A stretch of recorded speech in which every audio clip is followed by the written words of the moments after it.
Hi everyone, Bill Barhide here from Abra headquarters in Mountain View, California. Welcome to another episode of Crypto Bytes. I am super excited today to have with us here in our studio Zooko Wilcox, the creator of Zcash. And we're going to get into what's special about Zcash and talk a little bit about your background and just do some general updates on Abra. So first of all, welcome. Thanks for having me, Bill. We're really excited to have you here. So why did you get into cryptocurrencies in the first place? I want to talk specifically about Zcash, but just why are you excited about this kind of space in general? I got excited about this space in about 1993 when I discovered some science papers by cryptographers and the cypherpunks mailing list. You know about the cypherpunks mailing list? When the internet was fresh. And from that moment, when I was like 19 years old, that's when I fell down the rabbit hole. And I guess I came at it from a science and technology perspective. Yeah. And how did that kind of evolve over time to creating a whole new cryptocurrency, right? I mean, obviously reading papers in 93 and creating a new currency in 2015, I mean, there's a lot of time in between, right? So how did that evolve? I worked on some of the pre-Bitcoin projects that tried to make digital cash in different ways on the internet. And then there was this long dry spell. There was the dot-com winter when all the companies went out of business and everyone was jobless. And also there was the privacy winter when the CEO of Sun Micro here in Silicon Valley said, "Privacy is dead, get over it." Right. And we don't hear about Scott McNealy much anymore. I don't know. Yeah, and I think there's also been a shift that that whole notion that nobody cares about privacy is actually being disproven. It turns out that people do care. They sure do. That's what I think. Yeah. So, why Zcash? Well, let's take a step back. What is Zcash, first of all? And then we'll talk about why Zcash. Okay, so Zcash, so to answer your earlier question, what happened between like 1993 and 2015? Sure. One thing that happened was Satoshi Nakamoto came along, and that he solved the unsolved problem that I and the other people who were working before him had tried and failed to solve, which was decentralization. We could solve privacy, but we couldn't solve decentralization. And in the context of the double spend problem. Right. So therefore, all of the pre-Bitcoin digital cash schemes, people didn't come to rely on them because they were centralized and people knew that they were in danger of disappearing if that company went out of business or the government that it lived in banned it or something. Sure. So they wouldn't rely on it, so therefore it wouldn't get traction. So the world had to wait for Satoshi to figure out how to make decentralized money before we could start making progress again. Yep. The next thing that happened, but Bitcoin sacrificed privacy. There was no way. Satoshi and Hal Finney and others tried to figure out how to build privacy into Bitcoin when they were getting started because they valued it and they knew it was important. Sure. But they couldn't figure it out. There was no way to keep the decentralization and also add privacy to Bitcoin in those days. Yeah. And then the next thing that happened was some cryptographers came up with a new technique with which we can combine both decentralization and privacy. Yeah. So let me ask you a question about that before we get into Zcash specifically. So if they felt that there was a mandate to make Bitcoin private, 100% private from day one, your perspective is it wouldn't have been possible. They did feel like that. They had discussions about how to do it, and they explored the scientific options. But in about 2009, when they were having that conversation, there wasn't any way to do it, and so they were forced to give up. Yep. Okay. So now you figure out a way to make this Well, it wasn't private. me. It was some other scientists who came up with a scientific breakthrough that allows you to prove the truth of information without disclosing that information and making yourself vulnerable to some third party to hold that information for you. And that's called zero knowledge proofs, and it could eventually turn out to be a solution to our pressing social problems of this increasing centralization of, Facebook and databases of all kinds, that more and more people are more and more vulnerable to that data getting exploited. Well, potentially the zero knowledge proof technique might allow us to decentralize and protect that data while still getting all the functionality that you want, being able to see all your grandkids' pictures or whatever it is that you're getting, the benefit out of it, without all of this vulnerability, which is like threatening our entire society and making people feel disrespected and vulnerable. Right. Okay, so that's this new scientific breakthrough that came out, which the inventors of that breakthrough got the equivalent of the Nobel Prize for the most important computer science discovery of the period. Right. And then some of those scientists approached me and asked me to make it into a live, decentralized network like Bitcoin. And that was the origin of Zcash. Yeah. And how many people worked on Zcash at the beginning? Give me, what's the history? How did the architecture come about? Me and two other people. Okay. So we struggled for quite a while to get funding from Silicon Valley VCs who had no idea what the heck we were talking about. Yeah, I'll not comment on whether they would be able to understand it now or not, but that's another story probably. So that was a difficult period. I slept in my car at one point because I would rather not pay rent than give up on this dream because I thought it was so important. And then in 2016, we launched the first working cryptocurrency that was fully decentralized and had built-in privacy using this new cryptography. Yep. That was the origin of Zcash. Okay, so let's fast forward. Right. What year was that? By the way, there's a great article about you and the origins of Zcash in Wired from a couple of years ago, as I recall, or maybe last year. There's one in Fortune. Oh yeah, there's also one in Wired. So people can definitely, Google you, history of Zcash, Wired, Fortune, and they're going to find a couple of awesome articles. So I want to fast forward now a little bit and talk about the state of Zcash today. Right? To your knowledge, how many people are using it? How are they using it? Why are they using it? Well, I don't really know how many people are using it because it's an open, decentralized thing, and we upload new versions of the software to GitHub, and we don't know how many people are running it in how many different places. But we hear a lot of, chatter. We hear a lot of mentions of people from different parts of the world. Like 2 days ago, I read an article in a magazine that said Bitcoin miners in Iran are looking at using Zcash because they're being targeted not only by Western sanctions, but also by the local cops who are trying to steal their stuff. Right. And I've seen there's been quite a few different people who've described using Zcash in Venezuela for similar reasons. Mm-hmm.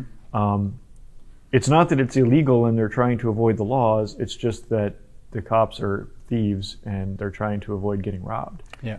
And that's something I think is really important to point out to people, is that maybe we're a little bit too comfortable where we live, that we naturally think of privacy as being privacy from some centralized and perhaps oppressive entity like Facebook or the United States government or whatever.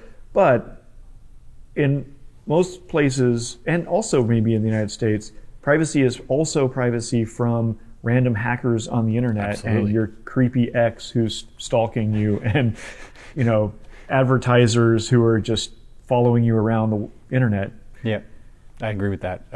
So have you heard any kind of either U.S. or European stories about how Zcash is being used or changing people's lives, or rumors of anecdotes? U.S. and European. Yeah, I don't know. I think it's too early days for It definitely has changed some people's lives, but in places where they were a lot needier and it was a weird situation. Like there's this guy who discovered Bitcoin and Zcash mining and trading in Venezuela a couple of years ago. And that basically saved his life and allowed him to escape from Venezuela. So I've heard quite a few stories of that kind. Is that because he was mining and was able to save enough money to originally escape, it wasn't mining. Originally it was working on like, what do you call those piecemeal work sites? Like I forget the name of it. It's kind of like Amazon Mechanical Turk. Oh, I see. You could do little designs or translate language to other languages or fill out forms or whatever, and you get paid this tiny little amount. And he was getting paid, but because of where he was living, the centralized payment services like PayPal either wouldn't serve him or would take such a cut that he couldn't even survive on it. Yep. And then he discovered getting paid in Bitcoin, and then he discovered Zcash, and then after about 2 years of that, he was able to save up and flee the country and move to Argentina. Amazing. Yeah. And then in the West, in the safe, comfortable countries, one thing that I hear a lot about is people using Zcash for anonymous donations to nonprofits. Yeah, that's fantastic. So I want to switch gears a little bit and talk about kind of the current state of the tech and what's next. So what are you guys working on now? What do you think has to evolve in the platform to make it become more mainstream over time? Yep. The current state of the tech is we just shipped the biggest upgrade ever of Zcash, which improved the cryptography. There's this analogy I like to rely on a lot, which is that Zcash is like HTTPS. Although then I have to explain because nowadays people just think that HTTPS was always there. But when I was a kid, they didn't have HTTPS. And if you logged on to your bank website, then some random hacker would be able to also, steal your password. And so the technology companies that were inventing the World Wide Web invented HTTPS in order to protect the users who were using the World Wide Web. And during the early days, it was too inefficient and it was considered like novel and weird. And so it was only a niche thing. There was a time when you would use HTTPS if you were connecting to your bank, but you wouldn't use it if you were doing anything else on the web. Well, one of the things that had to change was we cryptographers and technologists and entrepreneurs had to make it faster and easier and make it like integrated by default into everything so that the users didn't have to think or to do anything in order to benefit from the protections. Okay, so that's where we are with Zcash. Is the first version that we launched 2 years ago isn't that fast and it's kind of clunky. And what we've just done is upgrade the performance of it so that it can now fit into any mobile phone or like hardware wallet, those little hardware devices that you can store your Bitcoin in.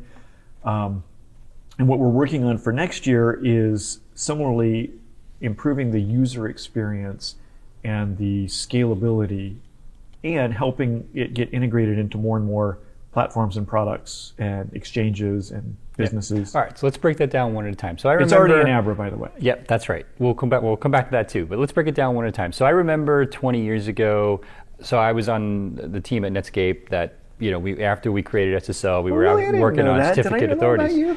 So designing certificate authorities because nobody could use SSL because the certificates weren't there. So I actually had to go out all over the world and help other companies motivate them to figure this out. In some cases, ironically, governments. So to extend that analogy, right, I remember 20 years ago, the first sites, they would crawl when you typed HTTPS. It said HTTP. So you wouldn't do it unless you were at secure checkout or looking at your bank account. Yep. But then fast forward to like literally 5 years ago, Google makes HTTPS the default. Yep. I'm not even sure if there is HTTP on Google anymore. I think you have to use HTTPS pretty much for everything. Right. But we don't notice the difference anymore from a performance perspective. Right. Either because the internet's faster, the browsers are faster, JavaScript doesn't crash anymore, whatever reason. it's become mainstream. And I guess what you're saying is that you see a similar evolution with Zcash and the underlying technology as it relates to money and transaction processing. Yep. And that evolution is both technological, like you were saying, about how the web used to be hard to use and HTTPS used to be hard to use and now it's easy to use. And it's also social and legal. Like there was this moment in history in the 1990s when some parts of the United States government tried to prevent HTTPS. Oh, the stories I could tell you. So I remember getting on the phone when I was in Europe with Netscape, fighting with our own lawyers, which they were just the messengers, saying, hey, we're losing business because local European companies are starting to create browsers that are allowing people to have strong crypto because we open sourced SSL, right? Because we can. Back in those days, the SSL technology was considered munitions grade cryptography. Oh yeah, I remember. And we couldn't export it, which was insane. It was just insanity. And then I remember Zimmerman put his PGP key on his shirt. That was Adam Back, who now is the CEO of Blockstream, who made the shirt. Yeah, exactly. And then he put the code in the book, and blah blah. Oh blah. yeah, the book. I helped type it back in. The book. Yeah, exactly. So it just feels like history is repeating itself a little bit in this regard. But now, so your perspective is that in some time frame in the future, this is going to be the default. And hopefully it won't take 20 years. Hopefully it won't take 20 years this time. Right. It's going to be the default eventually, and I think a really important part of it is social. Like the laws in many cases follow the people. And currently, just like in the 1990s, when the United States government and maybe some other governments were like afraid or suspicious of this new technology, similarly, there are some governments, not the United States so much today, that are afraid or skeptical about Zcash. And what I think is important is for the people to realize, first of all, that this is protective of them and it's protective of society. The way our societies are going is unsettling. It's risky. We're doing things that we've never done before, and they could have huge downsides to the way our society works. And blockchain, like decentralized technology and encryption technology, are two things that might be protective and stabilizing. And hopefully the governments of the world will come around a lot faster. The United States regulators have already come around and approved Zcash in the United States, which is a really amazing step forward. What does that mean when you say they approve Zcash? What does that actually mean? There's the New York Department of Financial Services, which is sort of the most forward-leaning regulator of cryptocurrencies in the United States. And one might say heavy-handed, but I guess it depends on your perspective. Is that a fair statement? To be polite, well, no. Okay, so to be specific, they have this very strong stance that in order for a cryptocurrency company to do anything with New York citizens, you have to get their prior approval, and that's a lot to ask, right? It's not just like you have to not do certain things, or if you do certain things, we might come to you afterward. No, you have to get permission ahead of time before you do things.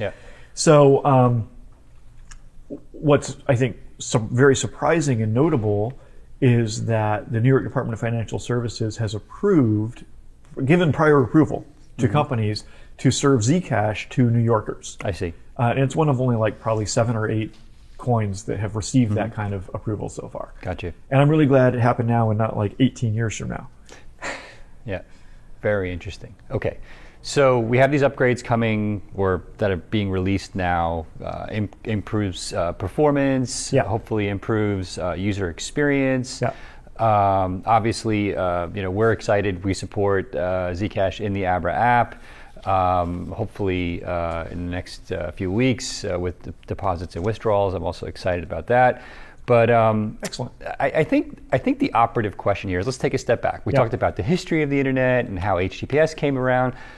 But let's fast forward to 2018. Everybody's screaming about Facebook and privacy, But as it relates to this kind of new world of cryptocurrencies, why should I care about privacy? Let me put it in context, right?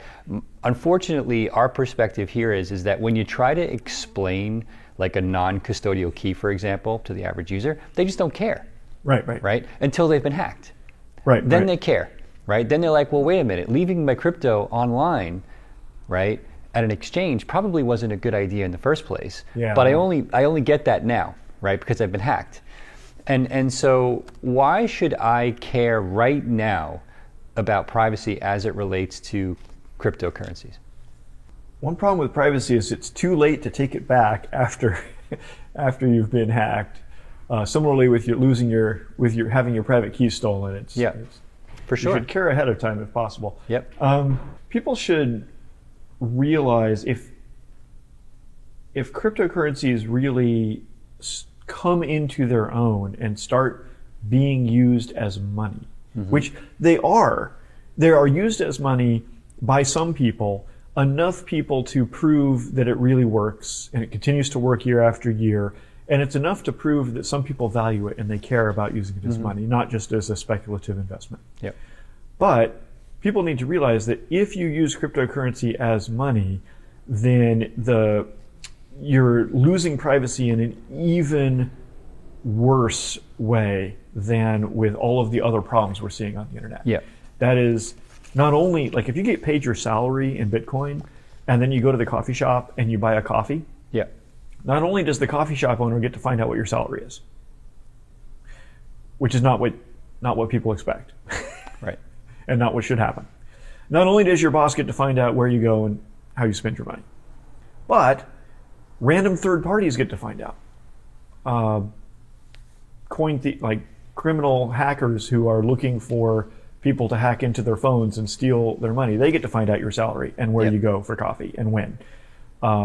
Everyone in the world gets to find out. So even though Satoshi's breakthrough was the fundamental necessary breakthrough, it's incomplete, as Satoshi recognized at the time. Yeah. It can't really be used for money by normal people at scale with that kind of disclosure and vulnerability. Interesting.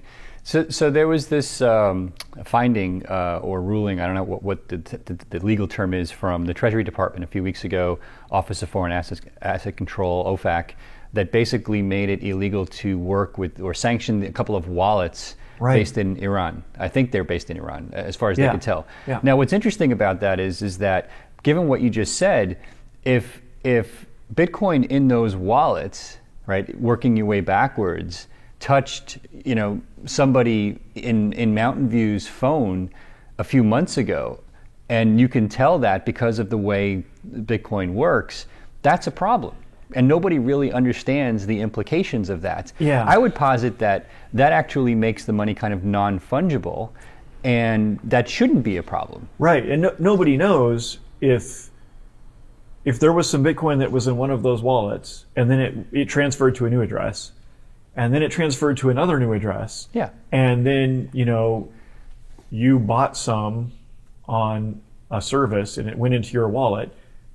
Nobody knows if you're in legal danger now. Right. Like, are you suspected of having some association with those Iranians, exactly. or are you safe? Nobody knows. And the analogy is, if I have a $20 bill in my pocket, I don't know who had it 15 people ago, and if that person was doing something legal or illegal, and it shouldn't be my responsibility to know. Now, it may be my responsibility to know whether or not the person who handed it to me broke the law. We can debate that even, right? Sure. But it just seems like that we're going down this path which almost makes what you're doing fait accompli, that people are going to eventually see that this just can't work any other way. Is that? Do you agree with that? I tend to agree. It takes years for these kinds of things to play out, but the encroachment of this kind of surveillance of Bitcoin transactions is spreading and strengthening. And I agree with you that it acts as a drag on the economy. It adds all this uncertainty and this risk about whether it's safe and okay and legal for you to do certain things. Right. And that's clearly just bad for everyone, for the economy to be dragged down like that. Yep, for sure. speaking of privacy and governments, I want to talk about a couple of things that I'm hearing about. One is the news in Australia. I don't know if you read about or I'm sure you're shaking your head. Yeah, so I'm assuming I've heard a bit you did. about it. Yeah.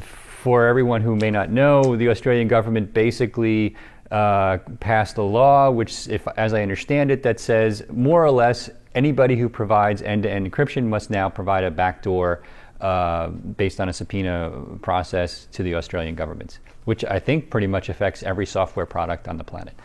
Is that more or less? It feels like the 1990s all over again. Yeah. What was the one Clipper? thing that I'm worried about is that whole Right. thing. And that ended really well. Forbidding Netscape to sell its product to Europeans and all that baloney.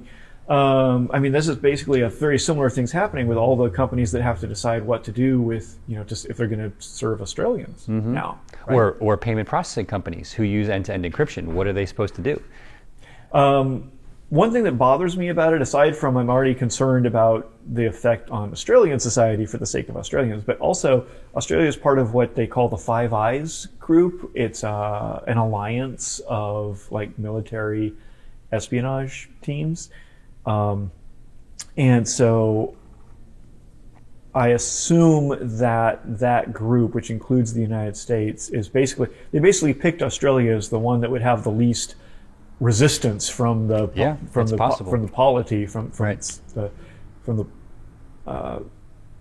social organization there, and that it's kind of a trial balloon to see if we can also compromise the security of everyone in the UK and the United States as well. So the irony of this is I used to work in the intelligence community a long time ago, like going back almost 30 years.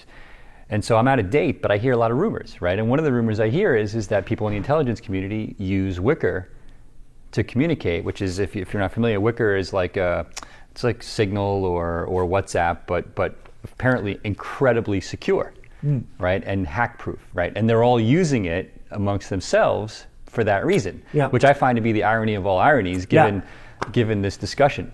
No, I think that's a really great point, is that nowadays governments use products. They use phones, they use the internet, they use web browsers, they use apps. The president uses apps. Everyone needs these tools. And that's where I think having a sense of history and looking back to, what would the world be like if the United States government had successfully prevented the development of a secure internet 20 years ago? Well, I suppose what would have happened is some other country would have developed a secure internet, and Silicon Valley would be there and not here. Yes. Yeah. Okay, so that's government discussion one. Let's hopefully parlay into something which is a little bit more hopeful long term, and that's the work that you're doing in Venezuela. So talk about the research project that you guys are doing there, and then kind of what's happening now and what's going to happen next. We funded a couple of people, one of whom is just a finance industry, cryptocurrency industry operator that I respected, and the other of whom was a Venezuelan, basically a refugee who can't safely go back into the country because it's dangerous there. And the two of them were really motivated to understand what's going on there and how that interacts with the new technology. Can blockchains help, or can they not help, or can they hurt? And so my company, the Zcash corporate entity, funded them to just figure things out, write up a report, and so forth. And then they have spun that out into a nonprofit now, and that's called the Open Money Initiative. Wow. So can you just summarize some of the key findings that you're aware of? Well, key findings include there has been a lot of cryptocurrency mining in Venezuela. Yep. For a long time, electricity was super cheap. It's still super cheap. But other parts of the infrastructure are decaying, and so that's making mining harder. Yep. But they're still mining, and that's a source of income and a salvation to anyone who can do it. There are people who are, it's such a tragic situation and such a lesson in how economies and civilization is a very fragile and precious thing. And that civilization of Venezuela just collapsed in only a period of a few years, from being one of the most prosperous and it's really incredible the speed at which it's deteriorated, right? I mean, I've never seen anything like it in my life. Yeah, it's so tragic. And so there's many stories of people who are like skilled professionals. They're like doctors or whatever, and they can't feed themselves. They can't feed their children, but they've gotten into cryptocurrency mining, and the additional income from that is enough to sustain them. It's the only thing keeping them alive in Venezuela. And I think that's fascinating how this global decentralized network is effectively like teleporting money into this place where there's no other way. You can't use a bank transfer. Right. You can't use PayPal. There's no other way to get money into there. Amazing. And so what's next for the project then? The main thing they're doing is figuring out how to provide a wallet that average Venezuelans, maybe not even average Venezuelans, maybe this is the top tier of the most advanced or technologically sophisticated, I don't know, but they're trying to develop tools to get this teleportable money to be usable for exchange, for like buying a bag of beans. And that's an interesting technological challenge itself, because nobody has bought a new smartphone in Venezuela in about 5 years. So think about what kind of smartphone you had 5 years ago. We've got to make the wallet work well on that one. Right. So are low-end Android phones prevalent in Venezuela so that this could even work? Yeah, there's actually quite a lot of like Android 4.1 Gotcha. Okay. Phones. Not everybody, but most people know they have a family member. They have access to one potentially, but it's a very old model by today's standards. That's at least. Right. Wow, interesting. Yeah, and there's other ideas. We could have paper wallets. So there's a lot of experimentation going on. Yep. So one thing that's going on right now is experiments in donating.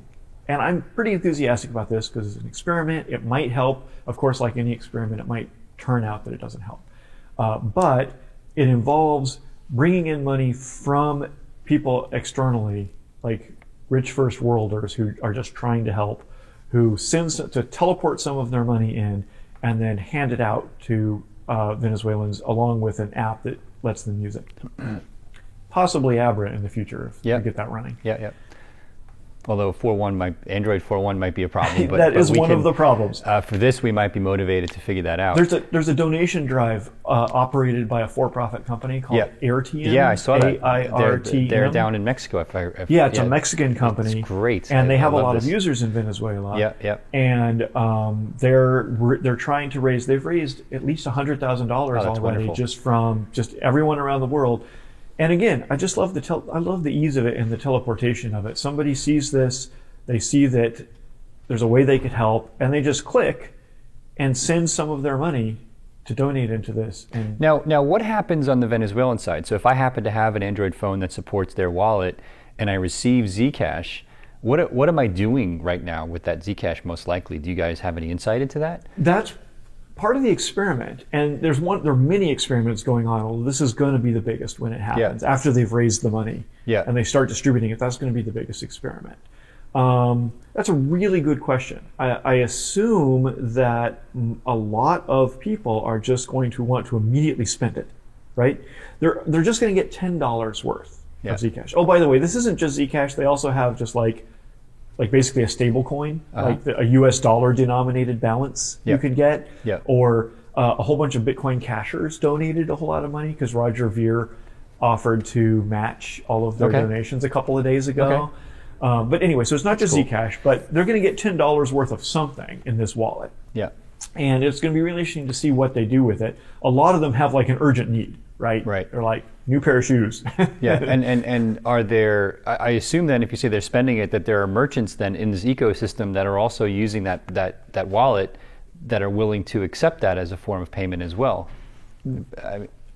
That's actually ambiguous because there are claims that there are a lot of merchants in Venezuela and in neighboring Colombia, where there's a whole bunch of refugees crossing the bridge into Cucuta, Colombia.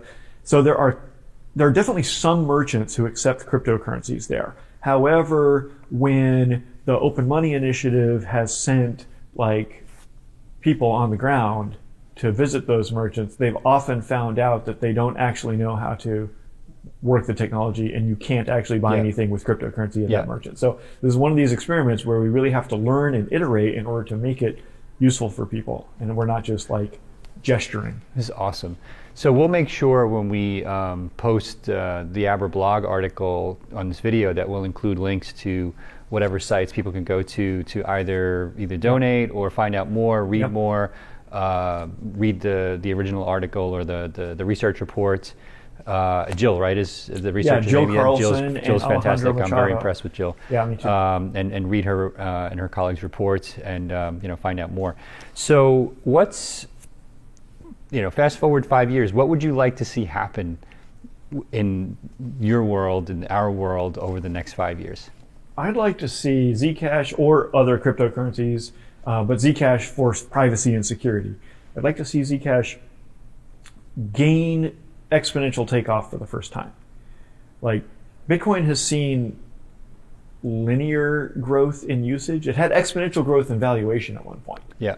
But it's only really seen linear growth in usage for the most part over the years. Yeah. And I would like to see somebody find out that this thing is usable, it makes sense to them, it's safe, it's fast, and it becomes more and more valuable to them and more valuable to their friends and neighbors and the people they do business with, and it explodes. And do you feel like you have the right plan in place to scale, assuming that happens? That's a challenge. We're working on that one because we're trying to trigger this explosion of usage, but at the same moment we're trying to figure out how can we scale in order to meet that so that it can keep going. Yeah, I mean, I feel like there was this circular discussion that actually really hurt Bitcoin late last year when the mining fees in some cases hit $50, right? People really realized that there was a big issue with Bitcoin that needs to be addressed. And I feel like we're partially addressing that by punting a little bit, and a lot of people without getting into the technology, right? And so I feel like for privacy to work, the on-chain scaling simply has to be there. I don't 100% know if it has to be on-chain or off-chain. This is another one of these experiments where I'll make up my mind after I see some results. Yeah, okay, that's fair. But we are working on, we're working on both. We're working on improving the scalability of the Zcash blockchain itself, the layer 1. Mm-hmm. There's some low-hanging fruit where we can double or multiply by 10x how many users could be using it at the same time, and they would all get good service at a good price. At the same time, we're also working on what they call layer 2 scaling, which has different trade-offs. Sure, Lightning and channel technology. Yeah. Okay, fantastic. Look, this has been awesome. I could talk to you all day about this stuff. I love it. Yeah. Really enjoyed. Thank you so much for joining us. Yeah, thank you. And, it was really great. I hope everyone enjoys this as much as I did. I think they will. So thanks again. It's a pleasure. Pleasure to have you. And you're welcome here at Abra anytime.